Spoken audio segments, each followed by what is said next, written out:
Krishna studio চ্যানেলে আপনাকে স্বাগতম। বিন্দম নময়োমি বিষ্ণুপাদায় রাধা পৃষ্ঠায় ভূতলে শ্রীমতে ভক্তি প্রপন্ন যতি স্বামিতি নামিনে নমো আচার্য পাদায় দৈন্যভূষণ মুকুট মনে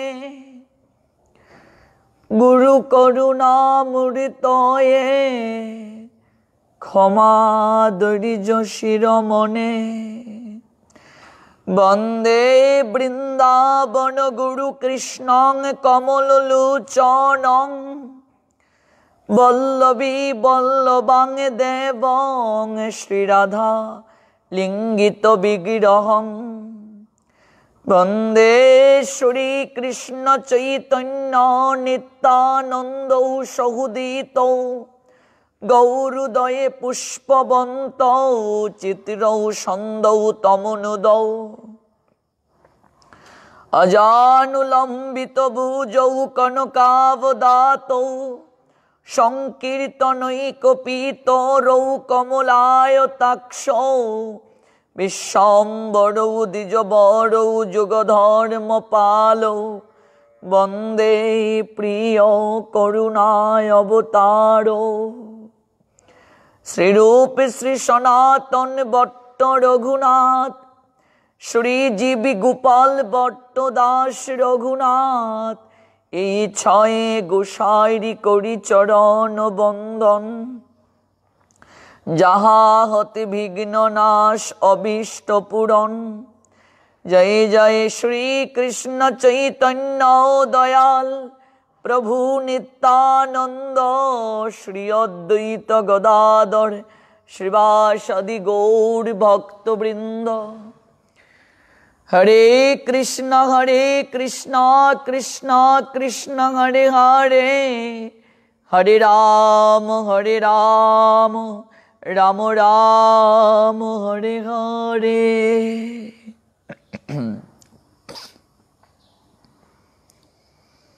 কৃষ্ণময় শুভ সকাল। সমবেত অমৃত পিপাসু ভক্তমণ্ডলী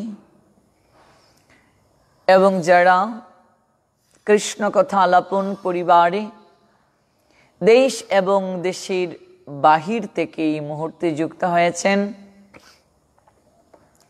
আপনাদের প্রত্যেকের রাতুল রাঙ্গাচরণে আমি অবাজন বৈষ্ণব জ্ঞানে ভক্তিপূর্ণ প্রণাম নিবেদন করছি।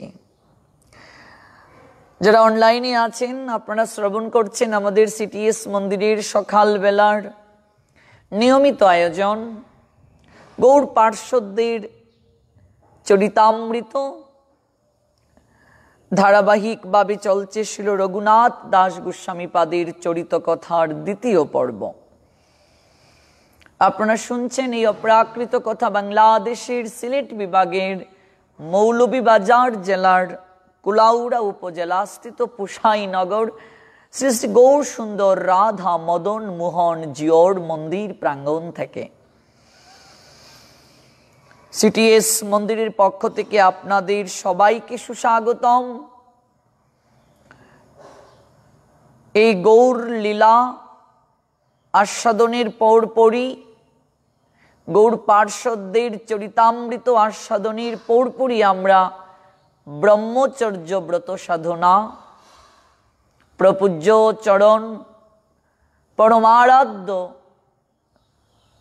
শ্রী গুরু মহারাজের নৈকট্য থেকে আমরা ব্রহ্মচর্য ব্রত সাধনের পদ্ধতি আমরা সেই বিষয়ে ক্লাসে অংশগ্রহণ করব। যারা এখনো যুক্ত হননি, আপনারা সর্বোচ্চ সংখ্যক লাইভটিকে শেয়ারের মাধ্যমে সবাইকে অবগত করিয়ে দিন এবং কৃষ্ণ কথা আলাপন পরিবারে যুক্ত হতে সুযোগ করে দিন। ভক্তবৃন্দ, আমরা চিরাদুদি মহোৎসবের দিন শ্রী রঘুনাথ দাস গোস্বামী পাদের চরিত কথা শুরু করেছিলাম প্রথম পর্ব। আজ দ্বিতীয় পর্ব আমরা শ্রবণ করেছিলাম এই শ্রী রঘুনাথ দাস গোস্বামী পাদের হৃদয় মাঝে বৈরাগ্য কিভাবে এসেছিল। চৈতন্য চরিতামৃতের অন্তলীলার তৃতীয় পরিচ্ছেদে শ্রীল কৃষ্ণদাস কবিরাজ গোস্বামী পাদ লিপিবদ্ধ করেছিলেন। রঘুনাথ দাস বালক করেন অধ্যয়ন, হরিদাস ঠাকুরের যাই করেন দর্শন। হরিদাস কৃপা করেন তাহার উপরে, সেই কৃপা কারণ হইল চৈতন্য পাইবারে। আমরা শ্রবণ করছিলাম নামাচার্য শ্রীল হরিদাস ঠাকুর, যিনি একজন উত্তম অধিকারী বৈষ্ণব, উত্তম অধিকারী সাধু। তার অপ্রাকৃত কৃপায় রঘুনাথ দাস গোস্বামী পাদের হৃদয় মাঝে বৈরাগ্যের বীজ বপন হয়েছিল এবং সেই বীজ অঙ্কুরিত, পল্লবিত, পুষ্পিত হওয়ার কারণে রঘুনাথ দাস গোস্বামী পাদকে সংসারে আবদ্ধ করা সম্ভব হয়নি, সংসারে তাকে বেঁধে রাখা সম্ভব হয়নি। চৈতন্য চরিতামৃতে কবিরাজ গোস্বামী চরণ বলছেন, সেই কৃপা কারণ হইল চৈতন্য পাইবারে। শ্রীল কৃষ্ণদাস কবিরাজ গোস্বামী চরণ তিনি আপন মমত্বে জানিয়ে দিলেন, চৈতন্য পাওয়ার যে প্রবল তৃষ্ণা, চৈতন্য চরণে যে এ অহৈতুকী রঘুনাথের ভক্তি এবং চৈতন্য মহাপ্রভুর সান্নিধ্যে যাওয়ার জন্য তার যে আকুতি, স্বর্গের অপ্সরার মতো সুন্দরী রমণী, ইন্দ্রসম ঐশ্বর্য যাকে বাঁধতে পারেনি তার পশ্চাতে, কারণ চৈতন্য চন্দ্রের কৃপা হইয়াছে ইহারে। চৈতন্য চন্দ্র তাকে কৃপা করেছেন, যার কারণে সংসার তাকে বেঁধে রাখতে পারছে না। আর চৈতন্য মহাপ্রভুর অপ্রাকৃত কৃপা কার মাধ্যমে তিনি পেলেন? হরিদাস ঠাকুরের মাধ্যমে। কারণ আমরা সরাসরি ভগবানের কৃপা লাভ করতে পারিনি, সরাসরি ভগবানের কৃপা লাভ করা আমাদের পক্ষে সম্ভব নয়, কোনো না কোনো মাধ্যম প্রয়োজন। আর সেই মাধ্যমটাই তত্ত্বদ্রষ্টা গুরুদেব, একজন প্রকৃত ভজনশীল সাধু। আমরা শাস্ত্র থেকে জানতে পারি, ভগবানের হৃদয়ের অভিব্যক্তি, আমারে ভজিবার যার আছে অভিলাষ, সে ভজুক আমার মঙ্গল প্রিয় দাস। আমাকে ভজনা করার যদি কারো ইচ্ছে থাকে, প্রারম্ভিকায় তাকে ভজনা করুক যে আমার মঙ্গল প্রিয় দাস। আর ভগবানের মঙ্গল প্রিয় দাস হচ্ছেন একজন আচরণশীল তত্ত্বদ্রষ্টা, উত্তম অধিকারী বৈষ্ণব, একজন তত্ত্বদ্রষ্টা গুরুদেব। আর হরিদাস ঠাকুর সাধারণ কেহ নয়, উত্তম অধিকারী বৈষ্ণব, যার সাহচর্যে গেলে তৎক্ষণাৎ হৃদয়ের মাঝে কৃষ্ণ প্রেম ভক্তির বীজ বপন হয়ে যায়। লক্ষ হীরা বর্বণিতা তার ধ্যানকে চ্যুত করার জন্য রামচন্দ্র কা কর্তৃক প্রেরিতা হয়ে নামাচার্য শ্রী হরিদাস ঠাকুরের কুঠিরে গিয়েছিলেন। 3 রাত্রি চেষ্টা করে বিফল মনোরথে ফিরে আসলেন। তবে যে মানসিকতায় গিয়েছিলেন, সেই মানসিকতা তখন আর তার মাঝে ছিল না। একটা বার বনিতা যে গণিকা বৃত্তি করে, সেই এক গণিকা বৈষ্ণবী হয়ে ফিরে আসলো। রামচন্দ্র কার নিকটে এসে চরণ থেকে ঘুঘুরটাকে খুলে ফেলে দিল, ঢিল মারল। কিরে ঘুঘুর কেন খুলে ফেললি? রামচন্দ্রকা প্রশ্ন করছে। হুজুর, বাবুজি, আমি আর নাচব না। নাচবি না কেন? তোকে পাঠিয়েছিলাম ওই ল্যাংটি দাড়ি সাধুর ধ্যানকে চ্যুত করতে, তাহলে তুইও কি তার দলে চলে গেলি? বাবুজি, শুধু আমি কেন, একবার যারাই তার সংস্পর্শে যাবে তারাই তার দলভুক্ত হয়ে যাবে। বাবুজি, আমি সারাটা জীবন আপনার কথায় নেচেছি, কামনাকে উত্তেজিত করে দিয়েছি, সুরা খাইয়ে দিয়েছি। সারা জীবন নাচ গান করে আমি যে আনন্দ পেয়েছি তার চেয়ে পরমানন্দ পেয়েছি এই 3 রাত্রি ওই সাধুর নৈকট্যে গিয়ে হরিনাম শ্রবণের মাধ্যমে। আমি আর নাচব না বাবুজি। ঘুঘুর খুলে ফেলে দিলেন। আপনি আমাকে যে স্বর্ণ অলংকার দিয়েছেন উপঢৌকন রূপে, আমি সমস্ত কিছু ফিরিয়ে দিচ্ছি। আমি আপনার নৈকট্যে কিচ্ছুটি চাইনি। আমি এতটা দিন আপনার সেবা করেছি, আজ তার বিনিময়ে একটা ভিক্ষা চাইব। আপনি আমাকে অনুগ্রহ করে মুক্ত করে দিন। আমি মুক্ত বিহঙ্গের নিয়ে আকাশে ঘুরে বেড়াতে চাই। এই যে আমূল পরিবর্তন 3 রাত্রি হরিনাম শ্রবণের মাধ্যমে একটা বেশ্যাকে বৈষ্ণবীতে পরিণত করে দিলেন। একজন প্রকৃত সাধুর এটাই হচ্ছে ক্ষমতা। একটা বেশ্যা বৈষ্ণবী হয়ে গেল,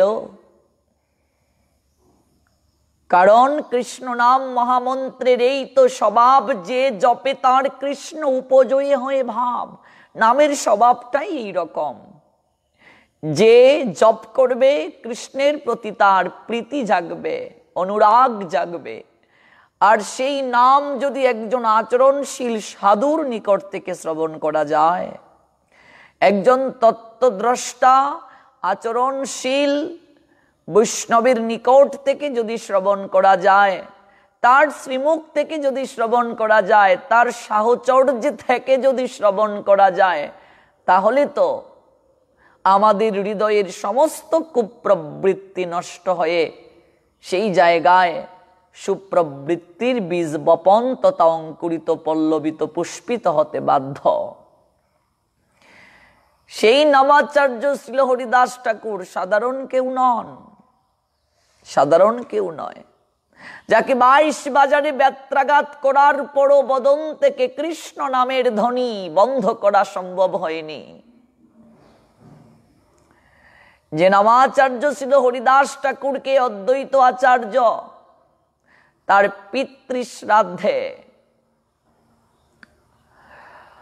নবদ্বীপের শ্রেষ্ঠ ব্রাহ্মণ কুলগণ থাকার পরও শ্রেষ্ঠ আসন প্রদান করেছিলেন, শ্রেষ্ঠ বৈষ্ণব রূপে তাকে সেবা দিয়েছিলেন। সবাই যখন অদ্বৈত আচার্যকে এক ঘরে করে রেখেছিল, আচার্যপাদ বলেছিলেন, যাক যাক যাক, আপদ বিদায় হলো, আর তুমি ভুজন করিলে হয় 1 কোটি ব্রাহ্মণ ভুজন। হরিদাস ঠাকুরের মতো একজন উত্তম অধিকারী সাধু যদি কারো গৃহে ভুজন করে, 1 কোটি ব্রাহ্মণ ভুজনের সমফল হয়। এতটা নিষ্কিঞ্চন ভজনশীল মহাত্মা। আর তার সান্নিধ্য লাভ করার সুযোগ হয়েছিল রঘুনাথ দাস গোস্বামী পাদের বাল্যকালে। কতটা সৌভাগ্যবান সে, চিন্তা করে দেখুন।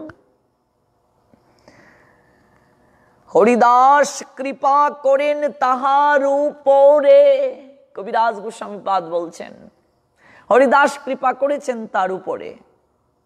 সেই কৃপা কারণ হইল চৈতন্য পাইবারে।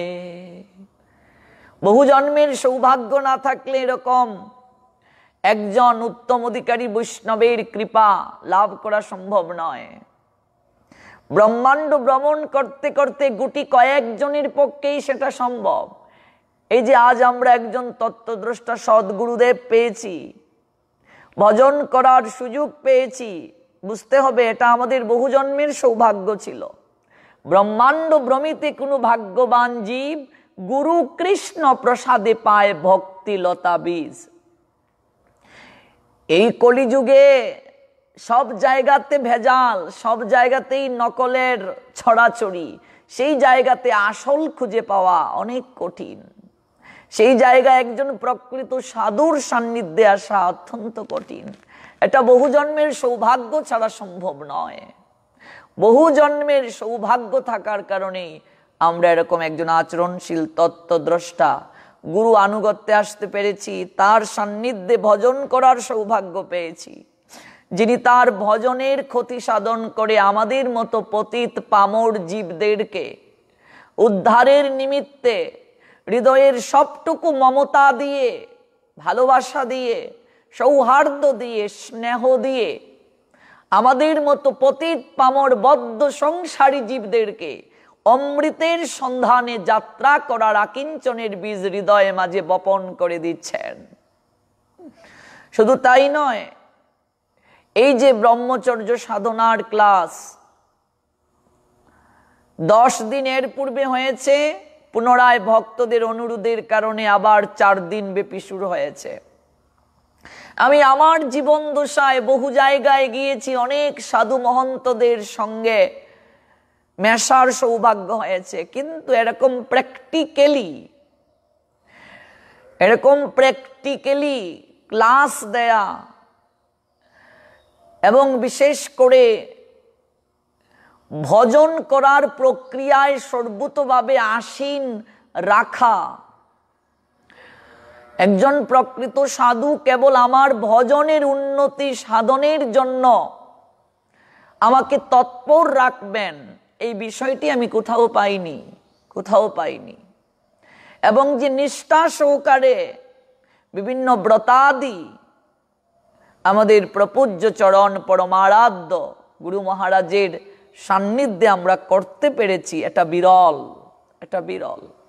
এই জন্য যারা অনলাইনে কথা শ্রবণ করছেন আপনাদেরকেও আমন্ত্রণ জানাচ্ছি, আপনারা একবার এই সিটিএস মন্দিরকে দর্শন করে যান, যেখানে কলিযুগ পাবন অবতারী প্রেম পুরুষোত্তম পরমেশ্বর ভগবান শ্রীকৃষ্ণ চৈতন্য মহাপ্রভু পূজিত হচ্ছেন এবং রাধা মদন মোহন পূজিত হচ্ছেন। অপার করুণার নিলয় ভক্তবৎসল ভগবান শ্রী জগন্নাথ বলদেব সুভদ্রা মহারানী পূজিত হচ্ছেন। আমাদের এই মন্দিরে অনেক ব্যতিক্রম কিছু রয়েছে যা আপনি আর কোথাও খুঁজে পাবেন না। আমাদের মন্দিরে আত্মবোধ সেবা হয়। আপনি বাংলাদেশের আর কোন মন্দিরে প্রত্যেকটা বৈষ্ণবীয় তিথি নির্জলা থেকে রাত জাগরণ করার সুযোগ পাবেন না। বাংলাদেশের আর কোন মন্দিরে সেটা খুঁজে পাবেন না। কেবল আমাদেরই পরমারাধ্য গুরু মহারাজ শুরু করেছেন, যার হয়তো কি কৃপার দ্বারা আমরা সুযোগ পাচ্ছি প্রত্যেকটা একাদশী, প্রত্যেকটা বৈষ্ণবীয় তিথি নির্জলা কিংবা কেবল মাত্র অপারক যারা শুধু জলকে প্রত্যেকটা বৈষ্ণবীয় তিথি উক্ত মন্দিরে পালন করা হয়। অনলাইনে আপনারা অংশগ্রহণ করছেন, এটা আপনি আর কোথাও খুঁজে পাবেন না। কেবলমাত্র আমাদের এই সিটিএস এর যে সকল মন্দিরগুলোতে কার্যক্রম রয়েছে, শাখা রয়েছে, তারাই নিষ্ঠা সহকারে এগুলো পালন করছেন নির্জলা একাদশী ব্রত। এবং প্রসাদ পেতে যে শৃঙ্খলা, প্রসাদ পেতে যে রুল অফ রেগুলেশন শাস্ত্রে নির্দেশ দিয়েছেন, তার পুঙ্খানুপুঙ্খ প্রতিপালন করার চেষ্টা করা হয় এই জায়গায়। আমাদের গুরু মহারাজ সবসময়ই বলেন শুধু প্রসাদ হলেই পাওয়া যাবে না, প্রসাদও অনেক সময় রাজসিক তামসিকে চলে যাবে। শ্রীমদ্ ভগবদ গীতাতে তার বিস্তারিত ব্যাখ্যা দিয়েছেন ভগবান গোবিন্দ, যে অতিরিক্ত ঝাল, অতিরিক্ত মশলা, কেবল মুখ রুচকের নিমিত্তে যদি আমরা প্রসাদ গ্রহণ করি, অতিরিক্ত ঘি দিয়ে, অতিরিক্ত তেল দিয়ে, অতিরিক্ত মশলা দিয়ে যদি আমরা সেটা রন্ধন করি, তাহলে সেটাও রাজসিক রূপে পরিগণ্য হবে। কাজে এখানে রূপ গোস্বামী পাদ যে বলছেন 6টা বেগকে দমন করার কথা, যে 6টা বেগ দমন করতে পারলে পুরো পৃথিবীকে শাসন করা সম্ভব, তন্মধ্যে জিহবা বেগম, জিহবার বেগটাকে দমন করার কথাও বলছেন। জিহবার লালসায় যে ইতি উতি দায়, শিষ্ণ দর পরায়ণ কৃষ্ণ নাহি পায়। শুধু খেয়ে নিলেই তো হবে না, ভজনের অনুকূল যেগুলো সেগুলোকে গ্রহণ করতে হবে, প্রতিকূলগুলোকে বর্জন করতে হবে। আমি অনেক জায়গায় যখন মিশেছি, সেই জায়গায় এরকম কমেন্ট আমাদেরকে বলা হতো, আখণ্ড করিয়া করো প্রসাদ ভোজন, উচ্চেশ্বরে করো হরিনাম সংকীর্তন। অর্থাৎ যা পারো খাও, প্রসাদ যত পারো খাও, আর হরিনাম করো। বিষয়টা ঠিক এরকম নয়। প্রসাদ যত পারো খাও আর হরিনাম করো, এই বিষয়ে আমরা বিস্তারিত ব্যাখ্যা গুরু মহারাজের শ্রীমুখ থেকে শ্রবণ করব, যে আকণ্ঠ করিয়া করো প্রসাদ ভোজন, যে প্রসাদ হলেই একেবারে কণ্ঠ পর্যন্ত পেয়ে নেব, আর তারপর শুধু নাম সংকীর্তন করব, আর শুধু বেশি বেশি করে প্রসাদ পাবো। এর মাঝেই ভজনের অনুকূলতা থাকবে, তা কিন্তু নয়। আহার শুদ্ধটা আমাদের সবচেয়ে গুরুত্বপূর্ণ। যেমন খাবার তেমন মন, আমরা যেমন খাবার গ্রহণ করব আমাদের মন সেরকম হবে, যেমন মন তেমন বুদ্ধি, আমাদের মন যেরকম হবে বুদ্ধিটা সেরকম হবে। যেমন বুদ্ধি তেমন স্থিতি, যেমন স্থিতি তেমন লয়, যেমন লয় তেমন প্রাপ্তি। আহার শুদ্ধ অবশ্যই গুরুত্বপূর্ণ, কিন্তু আহার শুদ্ধ হওয়ার পাশাপাশি আরো কিছু নিয়ম আমাদেরকে প্রতিপালন করতে হবে।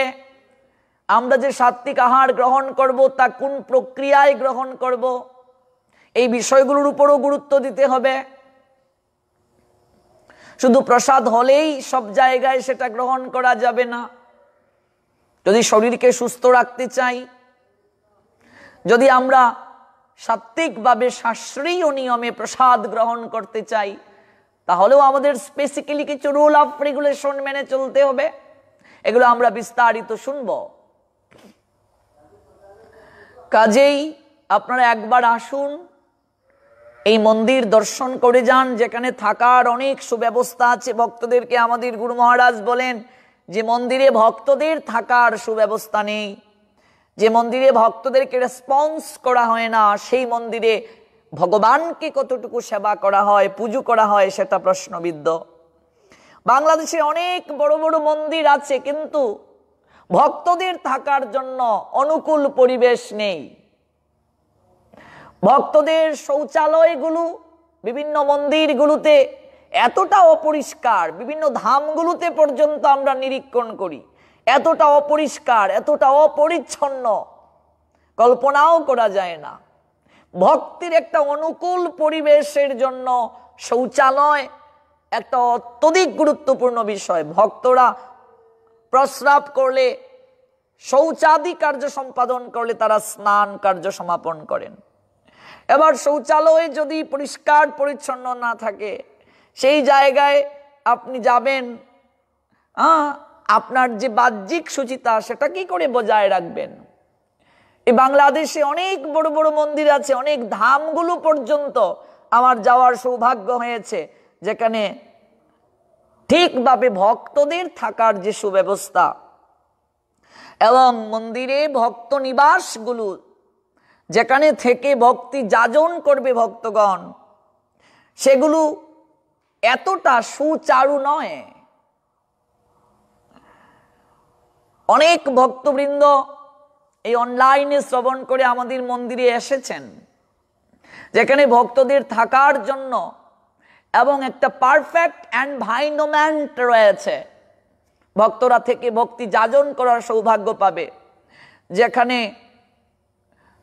ভক্তদের জন্য শৌচালয় আছে, যদিও সেটা পর্যাপ্ত নয়, আরো হচ্ছে, আরো শৌচালয় হচ্ছে, আরো ভক্ত নিবাস হচ্ছে আমাদের মন্দিরে, এবং এটা অব্যাহত থাকবে। কাজে ভজনের একটা সুষ্ঠু পরিবেশ, একটা নিয়মতান্ত্রিকতার মাঝে যে চলা, এটা পূর্ণভাবে উপলব্ধি করা যাবে আপনারা যখন আসবেন, সচক্ষে সেটা দর্শন করতে পারবেন। আত্মবোধ সেবার কথা বলছিলাম। ভগবানের জন্য শয়নের কক্ষ, আলাদা শয়নের কক্ষ। আমরা যেখানে গিয়ে ভগবানকে দর্শন করি, এটা তো ভিজিটিং রুমের ন্যায়। আপনার গৃহে কোনো গেস্ট যখন আসে, আপনি যে কক্ষে তাদের সঙ্গে কথা বলেন, আপনি কি সেই কক্ষেই শয়নে যান? সেই কক্ষেই কি আপনি ঘুমান? কখনো নয়। আপনার ঘুমানোর জন্য আলাদা বেডরুম রয়েছে, এবং সেটা অত্যন্ত পরিপাটি, সেটা অত্যন্ত উন্নত মানের, সেটা অত্যন্ত গুরুত্বপূর্ণ, আপনার একটা পার্ট এন্ড পার্সেল। তেমনি ভাবে ভগবানকে আমরা যে জায়গায় গিয়ে দর্শন প্রদান করি, ভগবান যে জায়গায় আমাদেরকে দর্শন দেন, যে জায়গায় ভগবান পূজিত হন, সেই জায়গাতে কি ভগবান শয়ন করবেন? ভগবান কি সেই জায়গায় ঘুমাবেন? তো দ্যাট ভিজিটিং রুম, এটা আমরা বলতে পারি। তাহলে ভগবানের জন্য আলাদা শয়নের কক্ষ প্রয়োজন, ভগবানের জন্য আলাদা একটা শয়নের কক্ষ প্রয়োজন, এবং সেই শয়নের কক্ষটা সাধারণ ভক্তদের চেয়ে এক্সট্রিম ডেভেলপড হবে। Extreme developed. আমরা যে শয়নঘর ব্যবহার করি, যে খাট ব্যবহার করি, সেটা নিশ্চয়ই extreme developed, extreme advantage received করার জন্য আমরা এই কার্যগুলোকে করে থাকি। তেমনি ভাবে আমাদের মন্দিরে ভগবানের জন্য আলাদা শয়নের কক্ষ রয়েছে, এবং ভগবানের জন্য অনেক উন্নত মানের খাট পালঙ্ক, ভগবানের শয়নের গড়ে এসির ব্যবস্থা আছে। আত্মবোধ সেবা কি? আমার যা প্রয়োজন ভগবানেরও তা প্রয়োজন, কিন্তু আমার প্রয়োজনটা আমি যেভাবে আমি চরিতার্থ করি, আমার প্রয়োজনটা আমি যেভাবে মিটাই, তার চেয়ে অনেক অনেক বেশি ভগবানের যে সকল প্রয়োজন, সেগুলোকে আরো অনেক উন্নত মানের, অনেক গুরুত্ব সহকারে সেগুলোকে দেখতে হবে, এবং উন্নত মানের সেই বিষয়গুলোর প্রতি গুরুত্ব দিতে হবে, উন্নত মানের সমস্ত জিনিস ব্যবস্থা করতে হবে। এটাই তো অনুরাগ, এটাই তো প্রীতি, এটাই তো আত্মবোধ সেবা। আমার যা প্রয়োজন ভগবানেরও তা প্রয়োজন। এই জন্য ভগবানের জন্য আলাদা স্নানের কক্ষ রয়েছে, ভগবানের জন্য আলাদা স্নানের ঘর, বাথরুম, টয়লেট ভগবানের, এটা আপনি আর কোথাও খুঁজে পাবেন না। ভগবানের জন্য ল্যাট্রিন, ভগবানের জন্য বাথরুম, ভগবানের জন্য বাথটব রয়েছে শুয়ে স্নান করার। অনেকেই এগুলো দর্শন করে হয়তো ভাবতে পারেন, এটা আবার কেমন কথা, আর তো কোথাও শুনিনি। ভগবানের জন্য আবার বাথরুম, টয়লেট? তাহলে আপনি একবার ভেবে দেখুন, এটা শাস্ত্রে আছে কি? গোপাল চম্পুতে স্পষ্টভাবে আমাদের গোস্বামীগণ লীলা ব্যক্ত করেছেন। তো ভগবান খাবার গ্রহণ করছেন, তাহলে তাকে শৌচালয়েও যেতে হচ্ছে। আপনি ভগবানকে সেবা দিচ্ছেন, তাহলে তাকে তো শৌচালয়েও যাওয়ার ব্যবস্থা করে দিতে হবে। এটা হচ্ছে অনুভূতির বিষয়। সেবাটা হচ্ছে আপন মমত্বে প্রীতি সম্পাদন করা। সেবাটা হচ্ছে অনুরাগের দ্বারা করা, অনুরাগ বশত করা। সেবা হচ্ছে ভগবানের প্রীতি সাধন, প্রীতি সহকারে করা। তাহলে ভগবানের জন্য বাথরুম, টয়লেট, এটা আর কোথাও নেই, আর কোথাও খুঁজে পাবেন না। আমাদের পরমারাধ্য গুরু মহারাজই প্রথম এই সিটিএস মন্দিরে 2013 এটা উদ্বোধন করেছেন, ভগবানের জন্য বাথরুম, টয়লেট। ভগবানের জন্য শয়নের কক্ষ আলাদা, ভগবানের জন্য স্নানাগার, এবং যেটা গৌরকুণ্ড হচ্ছে নির্মাণাধীন, ভগবানের জন্য রাধা গোবিন্দের জন্য সুইমিং পুল গৌরকুণ্ড। ভগবান রাধারানীকে নিয়ে এখানে জল ক্রীড়া করবেন। এই যে একজন প্রকৃত ভক্তের সমস্ত কর্মাবলী কেবল ভগবানকে সন্তুষ্টি বিধানের জন্য হয়ে থাকে। একজন প্রকৃত সাধু নিজের ইন্দ্রিয় তৃপ্তির জন্য কখনো চিন্তা করবেন না। একজন প্রকৃত তত্ত্বদ্রষ্টা কেবল ভগবানকে কিভাবে সন্তুষ্ট করা যায় সেই দিক থেকেই তিনি সর্বদা মনোযোগী থাকেন। এই কথাগুলো বলার অর্থ কি? এই কথাগুলো বলার অর্থ হচ্ছে আপনারা অবগত যেন হতে পারেন। আর অবগত করার পশ্চাতে কারণ কি? কারণ এগুলো দর্শন করলেও কৃপা হবে, ভগবানের শয়নের কক্ষ দর্শন করলেও আপনার মঙ্গল হবে, কৃপা হবে। ভগবানের সেবার যে ব্যবস্থা, যে পরিবেশ, এগুলো দর্শন করলেও মঙ্গল হবে। তাছাড়া আরো একটি গুরুত্বপূর্ণ বিষয়, অখণ্ড মঙ্গলদ্বীপ। অখণ্ড মঙ্গলদ্বীপ, নন স্টপ যে প্রদীপ আমাদের মন্দিরে প্রজ্বলিত হচ্ছে, নন স্টপ, একটু সময়ের জন্যও নেবানো হয় না। অখণ্ড মঙ্গল প্রদীপ জ্বলছে বিশ্ববাসীর মঙ্গল কামনায়, অখণ্ড মঙ্গলদ্বীপ। এই প্রদীপ ঘি দ্বারা, খাঁটি ঘি দ্বারা প্রজ্বলন করা হয়, এবং বাজারে যে ভেজাল ঘি পাওয়া যায় তা দিয়ে নয়, একদম খাঁটি ঘি দ্বারা এই প্রদীপ প্রজ্বলন করা হয়। আমাদের অনেক আচার্যগণ বলছেন 12 বছর যদি অখণ্ড মঙ্গল প্রদীপ জ্বলে মন্দিরে তাহলে সেটা সিদ্ধ হয়ে যায়। কন্টিনিউয়াসলি চলছে এই অখণ্ড মঙ্গল প্রদীপ। আপনারা সেই অখণ্ড মঙ্গল প্রদীপ দর্শন করে রাধা মদন মোহনের অহৈতুকী কৃপা লাভ করতে পারেন। অখণ্ড মঙ্গল প্রদীপ জ্বলছে কারণ অগ্নির মাধ্যমে আমরা ভগবানকে যা নিবেদন করব ভগবান সেটা গ্রহণ করেন। ভগবান দুজন দেবতাকে পরিশুদ্ধতার অধিকার দিয়েছেন, একজন অগ্নি দেবতা আর একজন হচ্ছেন বরুণ দেবতা। বরুণ বৃষ্টির দেবতা। জল যখন শরীরে পড়ে, শরীরে আমরা ছিটিয়ে দেই, বাহ্যিকভাবে শরীর পবিত্র হয়ে যায়। অগ্নি যাকে স্পর্শ করে সেটা পবিত্র করে ফেলে। অগ্নিকে ভগবান এরকম কৃপা দিয়েছেন, এই অগ্নির মাধ্যমে ভগবান সেটা গ্রহণ করেন। তাহলে আমাদের শাস্ত্র বলছেন, আচার্যগণ সিদ্ধান্ত দিয়েছেন, তেল দ্বারা কখনো প্রদীপ প্রজ্বলন করা যাবে না, তেল দ্বারা প্রদীপ দেখানো যাবে না। অনেক বড় বড় মন্দিরগুলোতে পর্যন্ত তেল দিয়ে আরতি করা হয়, তেল দিয়ে প্রদীপ প্রজ্বলন করা হয়। আমি অনেক মন্দিরগুলোতে দেখেছি তেল দিয়ে আরতি করে, প্রদীপ জ্বালাচ্ছে তেল দিয়ে। কিন্তু আমাদের আচার্যগণ এই দিক থেকে আমাদেরকে সচেতন করে দিয়েছেন, তেল দ্বারা কখনো প্রদীপ প্রজ্বলন করা যাবে না। কেন করা যাবে না? তার পিছনে কারণ আছে। কারণ হচ্ছে আমরা অগ্নিতে যা আহুতি দেব সেটা ভগবান গ্রহণ করছেন অগ্নির মাধ্যমে। সাধারণ জীবের কোনো কিছুই ভগবান সহজে গ্রহণ করেন না, কিন্তু অগ্নির মাধ্যমে যা প্রদান করা হয় সেটা ভগবান খুব সহজে গ্রহণ করেন। তাহলে অগ্নিতে যদি আমরা তেল দিচ্ছি, ভগবান সেটা গ্রহণ করছেন, আর তেল গ্রহণ করলে ভগবানের মুখমণ্ডল কালো হয়ে যাবে। এজন্য ঘৃত প্রদীপ প্রজ্বলন করার কথা শাস্ত্র বলছেন।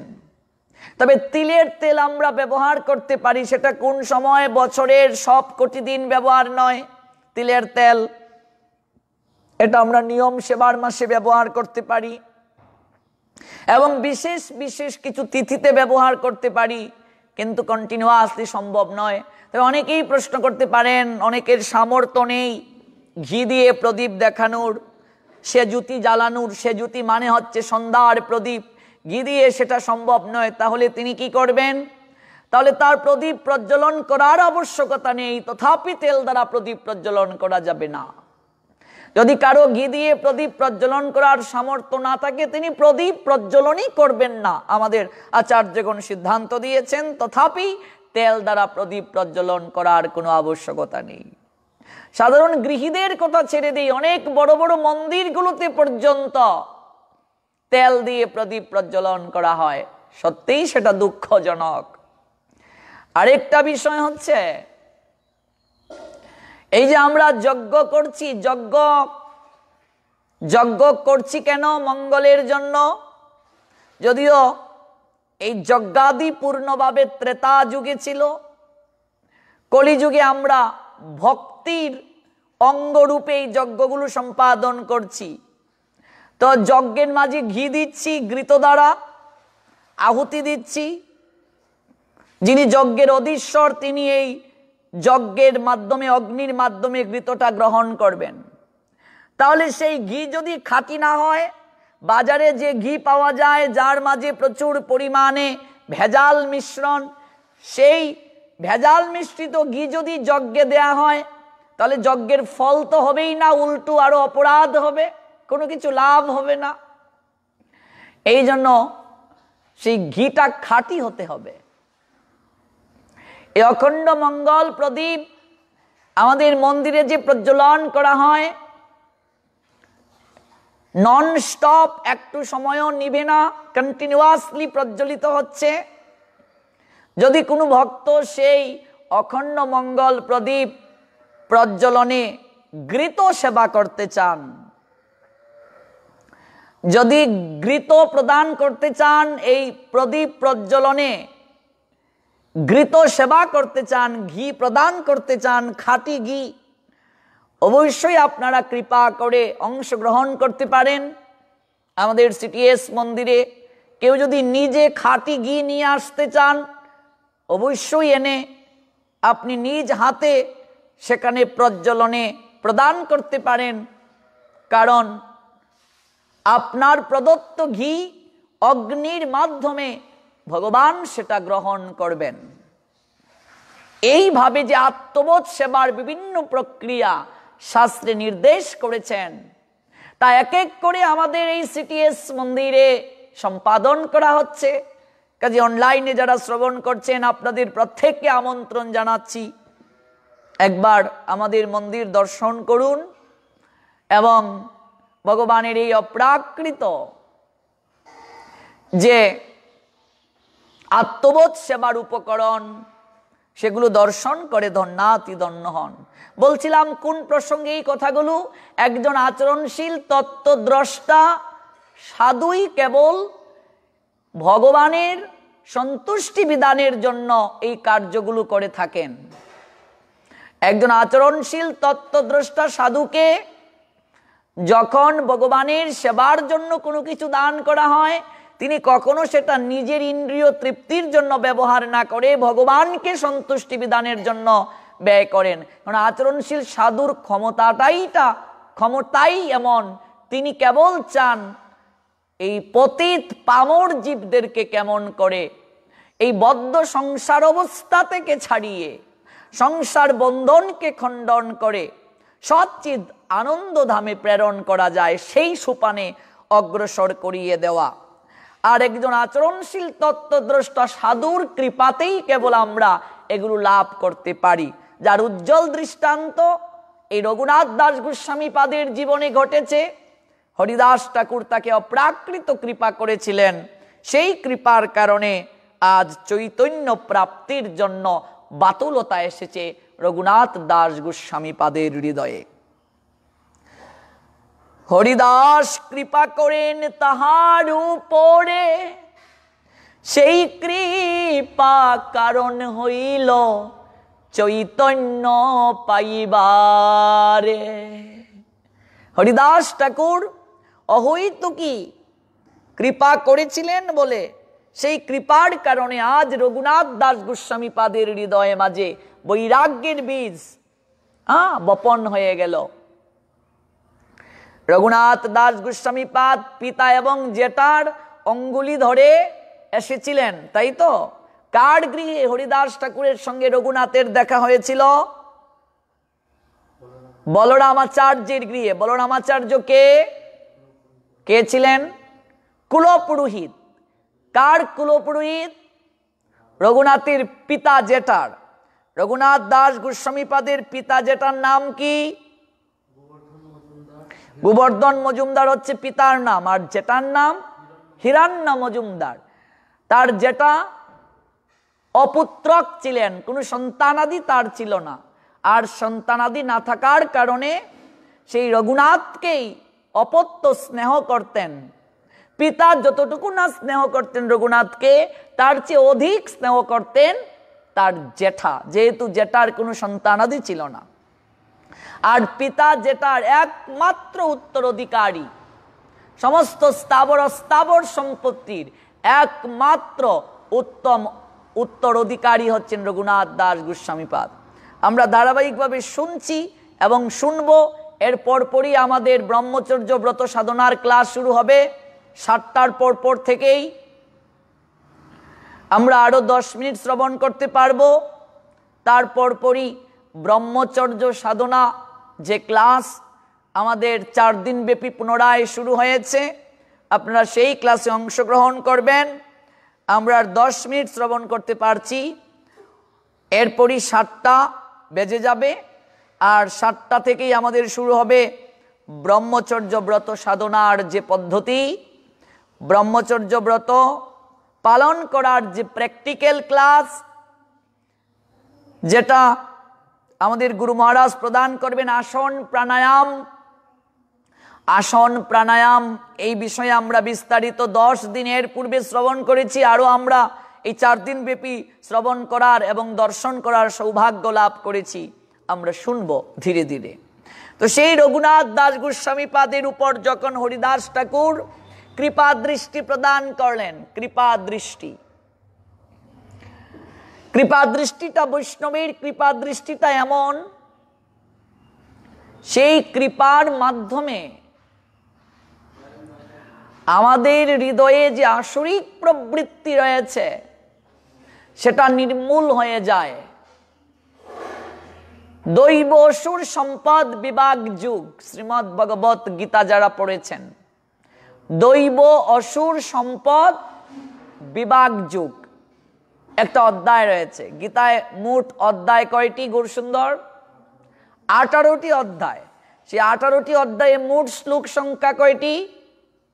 700টি। ভগবান কৃষ্ণের কয়টি? 574টি। অর্জুনের 85টি, সঞ্জয়ের 40টি, ধৃতরাষ্ট্রের 1টি। মোট শ্লোক সংখ্যা 700, যা 3টা কাণ্ডে বিভক্ত। একটা কর্মকাণ্ড, ভক্তিকাণ্ড, জ্ঞান কাণ্ড। ওই জ্ঞান কাণ্ডের একটা অধ্যায় দৈবাসুর সম্পদ বিভাগ যুগ। দৈব অসুর সম্পদ বিভাগ যুগ, এই যে আমাদের সম্পদ, এই সম্পদ আমরা কোন প্রক্রিয়ায় অর্জন করছি? সুর এবং অসুর এই বিষয়ে বিস্তারিত ব্যাখ্যা আছে। সম্পদ গ্রহণ, উপার্জন এবং ব্যয় কোন প্রক্রিয়ায় করতে হবে সেই বিষয়েও বিস্তারিত শাস্ত্র আমাদেরকে নির্দেশ দিয়েছেন। আরেকটি কথা আমাদের স্পষ্টভাবে মনে রাখতে হবে, আমরা অসুর মানে বুঝি বিভিন্ন সিরিয়াল দেখে, এই মোটা হবে চেহারা, শিং হবে, এরকমই তো অসুর। ঋষিকেশ প্রভু অসুর মানে কি? অসুর মানে আমরা বুঝি অনেক স্বাস্থ্য হবে, অনেক মোটা হবে, তারপর শিং থাকবে মাথায়, এরকম বিকট চেহারা হবে, এরকম অসুর। অসুরকে এই দৈবাসুর সম্পদ বিভাগ যুগে ভগবান জানিয়ে দিলেন, আসুরিক স্বভাব সম্পন্ন যে সেই হচ্ছে অসুর। মানুষের মাঝে অসুর আছে, মানুষের মাঝেই সুর আছে। সুর মানে কি? সুর শব্দের অর্থ দেবতা। অসুর দৈবী গুণ যার মাঝে নাই, দৈবী গুণের অভাব সম্পন্ন যে, সে হচ্ছে অসুর। অসুর, সুরের অভাব, দৈবী গুণের অভাব, সে অসুর। সুর, সুর মানে দৈবী গুণ সম্পন্ন যে, সে হচ্ছে সুর। তো মানুষের মাঝেই সুর রয়েছে, মানুষের মাঝে অসুর রয়েছে। দৈবাসুর সম্পদ বিভাগ যুগ। আমাদের মাঝে আসরিক যে প্রবৃত্তি রয়েছে, অসুর প্রকৃতি জাত যে স্বভাব, ওই স্বভাব মুহূর্তের মাঝেই দূরীভূত হয়ে যায় একজন আচরণশীল বৈষ্ণব মহাত্মার কৃপা দৃষ্টি যদি আমাদের উপর পড়ে। দর্শন করা মাত্রই পবিত্র হয়ে যায় আমরা। এই জন্যই তো প্রেম ভক্তি মহারাজ নরোত্তম দাস ঠাকুর বলেছেন, গঙ্গার পর শৈলে পশ্চাতে পাবন, দর্শনে পবিত্র করো এই তোমার গুণ। হে বৈষ্ণব ঠাকুর, তোমার গুণটাই এরকম। গুণ কিরকম? দর্শনে পবিত্র করো। তোমার গুণ এরকম, দর্শন করার সঙ্গে সঙ্গেই পবিত্র হয়ে যায়। দর্শনে পবিত্র করো এই তোমার গুণ। হে বৈষ্ণব মহাত্মন, তব গুণটাই এরকম, দর্শনে পবিত্র করো।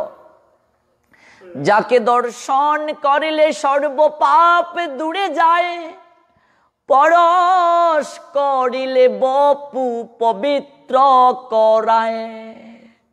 যাকে দর্শন করার সঙ্গে সঙ্গে সমস্ত পাপ দূরে যায়। আর সেই বৈষ্ণবের স্পর্শ যদি কেউ পায়, বপু পবিত্র করায়। বপু মানে কি? শরীর। এই শরীর পবিত্র হয়ে ভজন উপযোগী হয়ে যায়। বপু পবিত্র করায়। আপনি গঙ্গায় যদি স্নান করতে যান, গঙ্গায় স্নান করলে অবগাহিত হলেই কেবল আপনার এই কায়িক পাপ দূর হতে পারে। কিন্তু মানুষ পাপ কয় প্রক্রিয়ায় করে? 3 প্রক্রিয়ায়। একটা কায়িক, একটা বাচিক, একটা মানসিক। 3টি প্রক্রিয়ায় মানুষ পাপ করে। দেহ দ্বারা পাপ, মন দ্বারা পাপ, বাক্য দ্বারা পাপ। মানুষ সবচেয়ে বেশি পাপ করে থাকে মুখ দ্বারা। এই জন্য দেখবে মৃত্যুর পর অগ্নিটা মুখের মাঝে দেয়া হয়, শরীরের আর কোনো জায়গায় নয়, মুখের মাঝে। মুখের দ্বারা মানুষ সবচেয়ে বেশি পাপ করে। এই জগতে যত বেশি অঘটন ঘটেছে, যুদ্ধ হয়েছে, বিদ্রোহ হয়েছে, সমস্ত কিছুর পশ্চাতে গিয়ে দেখো এই কথা দায়ী।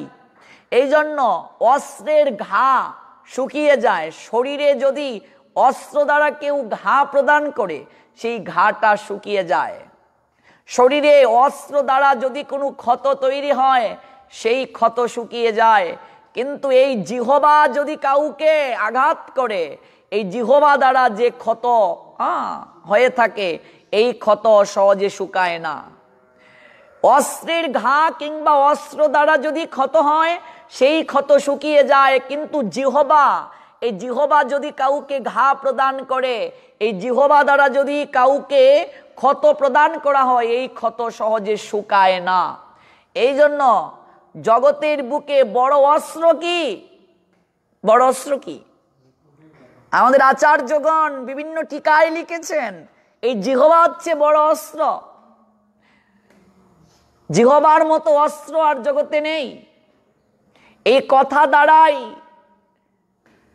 এই জগৎ সংসার শান্তির সোপানে যেতে পারে। আর এই কথার মাধ্যমে জগৎ সংসারকে অশান্তময় করে তোলা যায়। এই জন্যই চাণক্য পণ্ডিত একটা চমৎকার কথা বলেছিলেন, বাক্য যদি কেউ ঠিকভাবে প্রয়োগ করতে পারে, সে শত্রুকেও বন্ধুতে রূপান্তরিত করতে পারে। যদি বাক্যটা ঠিকভাবে কেউ প্রয়োগ করতে পারে। বাক্য মানে কি? কথা। কথা যদি কেউ ঠিকভাবে বলতে পারে এবং কোন জায়গায় কোন কথা বলতে হয়, এই কৌশলটা যদি কেউ আয়ত্ত করতে পারে, কোন জায়গায় কোন কথা বলতে হয়। আমরা তো এটা উপলব্ধি করতে পারি না, কার সঙ্গে কি কথা বলতে হয়, কোন জায়গায় কোন কথা বলতে হয়। এই কথাটা আমি যে বলবো আদৌ এই জায়গায় বলা সমীচীন কিনা, এই ভাবটা কেউ যদি পূর্ণভাবে আয়ত্ত করতে পারে, তাহলে সে কি করতে পারে? শত্রুকে বন্ধু করতে পারে। যদি কথাকে কেউ আয়ত্ত করতে পারে, তাহলে মানুষ সবচেয়ে বেশি পাপ করে এই মুখ দ্বারা। এই জিহ্বা হচ্ছে সবচেয়ে বড় অস্ত্র। আমরা এই নিয়ে আগামীকাল বিস্তারিত শ্রবণ করব। একেবারে সকাল 6টায় শুরু হবে, 6টা থেকে 7টা পর্যন্ত 1 ঘন্টা হরিকথা। তারপর 7টা থেকে আমাদের যে ব্রহ্মচর্য সাধনের ক্লাস, এই ক্লাস শুরু হবে। এই জন্য ঘড়ির কাঁটা ধীরে ধীরে আমাদেরকে বিদায় জানাচ্ছে। আমরা ব্রহ্মচর্য সাধনের যে পদ্ধতি, ব্রহ্মচর্য ব্রত পালন করার যে কৌশল, প্র্যাকটিক্যাল ক্লাস, এই ক্লাসে আমরা অংশগ্রহণ করব। এই জন্য আমরা আর বিস্তারিত হরিকথায় যেতে পারছি না, আগামীকাল ওই জায়গা থেকেই শুনব। তবে যাওয়ার পূর্বে যে কথাটা বলতে আমি আবার প্রয়াস করছি, সেটি হচ্ছে যে মানুষ কায় মন বাক্য 3 প্রক্রিয়ায় পাপ করে। গঙ্গায় যদি কেউ স্নান করতে যায় বা স্নান করে অবগাহিত হয়, তাহলে তার কায়িক পাপ দূর হতে পারে বা দূর হবে। কিন্তু একজন যথার্থ সাধুর যদি কৃপা দৃষ্টি কার উপর বর্ষিত হয়, কারো উপর বর্ষিত হয়, তাহলে শাস্ত্র আমাদেরকে বলে দিয়েছে, দর্শনে পবিত্র করো এই তোমার গুণ। হরিদাস ঠাকুর সেই কৃপা দৃষ্টি রঘুনাথ দাস গোস্বামী পাদের উপর বর্ষণ করেছিলেন। হরিদাস ঠাকুরের কৃপা দৃষ্টি বর্ষিত হওয়ার কারণে রঘুনাথ দাস গোস্বামী পাদের বালক অবস্থাতে প্রেম ভক্তির বীজ বপন হয়ে গিয়েছিল, এবং সেই কৃষ্ণ প্রেম ভক্তির বীজ অঙ্কুরিত, পল্লবিত, পুষ্পিত হওয়ার কারণে যাকে সংসারে বেঁধে রাখা সম্ভব হয় নাই, স্বর্গের অপ্সরার মতো সুন্দরী রমণী বিয়ে দিয়ে তার সঙ্গে তাকে বাঁধা যায় নাই, এমনকি ইন্দ্র সম ঐশ্বর্য দিয়েও তাকে বাঁধা সম্ভব হয় নাই। একটাই কারণ, চৈতন্য চন্দ্রের কৃপা হইয়াছে ইহারে, চৈতন্য চন্দ্রের বাতুল কে বান্ধিতে পারে। আমরা ধারাবাহিকভাবে শ্রবণ করব এই নিয়ে। অনলাইনে যারা আছেন, আপনাদের সবার মঙ্গল হোক। আপনারা এই ব্রহ্মচর্য ব্রত পালন করার পদ্ধতি, ব্রহ্মচর্য সাধনার কৌশল, এই বিষয়ে যে ক্লাস 4 দিন ব্যাপী আবার শুরু হয়েছে, সকাল এবং সন্ধ্যা, আপনারা অংশগ্রহণ করুন। আমাদের প্রপূজ্য চরণ পরমারাধ্য শ্রী গুরু মহারাজ, শ্রীল ভক্তি প্রপন্ন জ্যোতি গোস্বামী গুরু মহারাজ সেই ক্লাস প্রদান করছেন। যেহেতু করোনা ভাইরাসের ক্রান্তি লগ্ন চলছে, আপনারা গৃহ থেকেই আপনারা এই দুশ্চিন্তাগ্রস্ত পরিবেশে নিজেকে একটু কৃষ্ণ ভাবনাময় রাখতে এবং এই শরীরকে আপনারা সুস্থ রাখতে এবং শরীরের রোগ প্রতিরোধ ক্ষমতাকে ইনক্রিজ করার নিমিত্তে এই আসন প্রাণায়ামগুলোর বিকল্প নেই। আমরা এই নিয়ে গুরু মহারাজের শ্রীমুখ থেকে ধারাবাহিক শ্রবণ করব। এখনকার মতো এই জায়গাতে আমি বিদায় নিচ্ছি। অতঃপর ব্রহ্মচর্য ব্রত সাধনের পদ্ধতি ক্লাসে আপনাদেরকে আবার সরাসরি লাইভে যুক্ত করা হবে। সবার মঙ্গল হোক। জয় গৌর, জয় নিতাই, জয় শ্রী রাধে শ্যাম। বাঞ্ছা কল্প তরুভাষ্য কৃপা সিন্ধু বয়বচ পতিতানাং পাবনেভ্যো বৈষ্ণবেভ্যো। ভিডিওটি আপনার ভালো লাগলে লাইক, কমেন্ট এবং সাবস্ক্রাইব করুন।